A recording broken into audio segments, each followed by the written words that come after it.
Chapter 21 in Your Awakening is on page 62, and it opens up with a description of Mademoiselle Reese's apartment.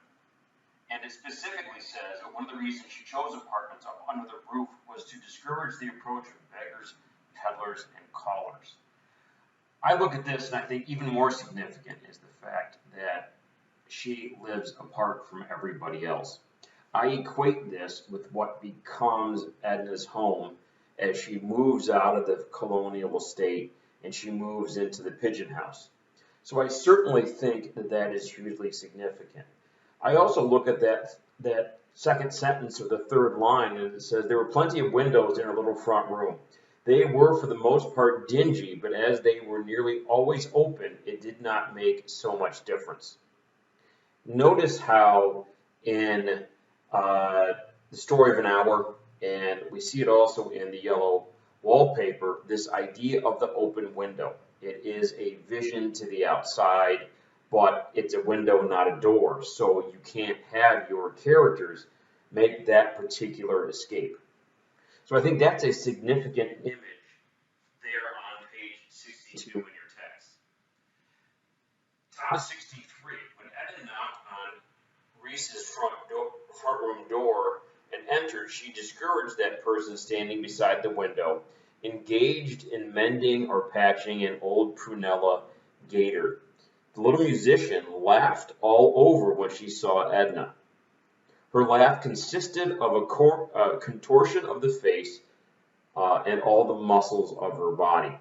While that's a good description of Mademoiselle Reese, I think more important is what comes next.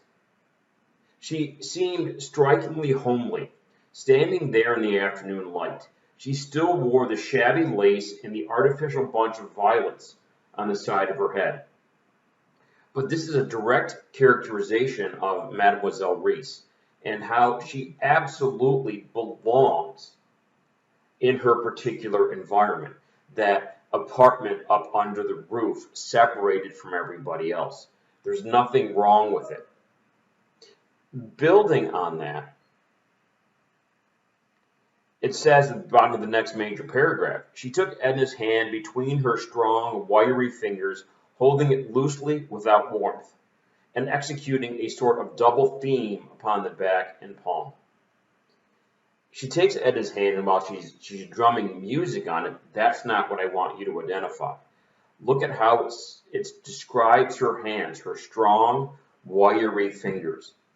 Connect this earlier in the text in chapter 1, where Léonce makes the significant deal about how Edna's hands are tanned.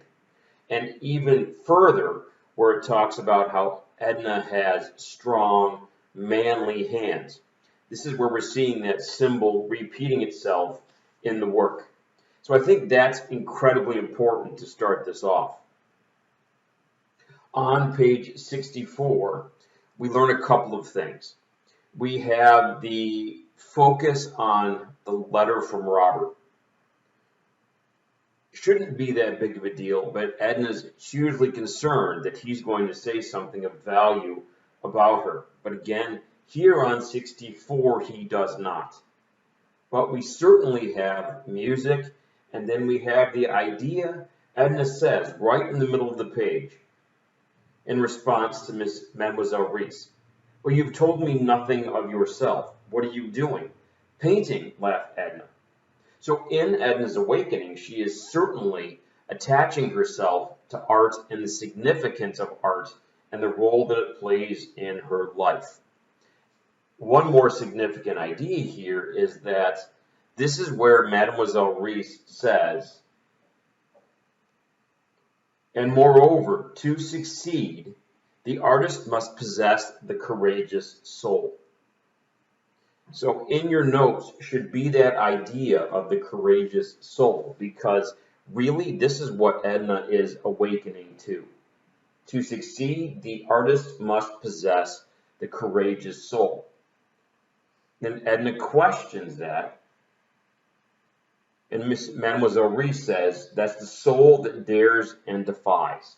I think pivotal to Edna's development is this set of detail about daring challenging the norms and breaking from really what's holding her back.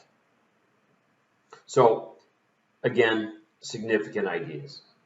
If you then look on page 65, 2 paragraphs up from the bottom of chapter 22, Edna was sobbing just as she had wept one midnight at Grand Isle when strange new voices awoke in her. She arose in some agitation to take her departure. May I come again, mademoiselle? She asked at the threshold. Look at the irony of how Edna is now significantly attached to the character of Mademoiselle Reisz, and how we've linked those two, the art, music, and Edna's journey. I find that hugely significant. Now, for chapter 22, this is really about Dr. Mandelet and Leon's reaching out to Dr. Mandelet as a way to sort of figure out what's going on with his wife. Really, I think the takeaway from here is that Leon's challenges why Edna is no longer passive, why Edna is no longer completely interested in just limiting herself to the home. If you go again to page 68, right above the beginning of chapter 23, the doctor says, by all means, if she wishes to go, if not, leave her here. Don't contradict her. The mood will pass, I assure you. It may take a month, 2, 3 months, possibly longer, but it will pass. So the men, or Chopin highlights the idea that the men are oblivious to what's going on in the text. So I find that to be incredibly important. Chapter 23, continuing that idea of the men in Edna's life. Look at her father and the way Chopin portrays well, he's not a Pontillier, but Edna's father in the story. He's dominant.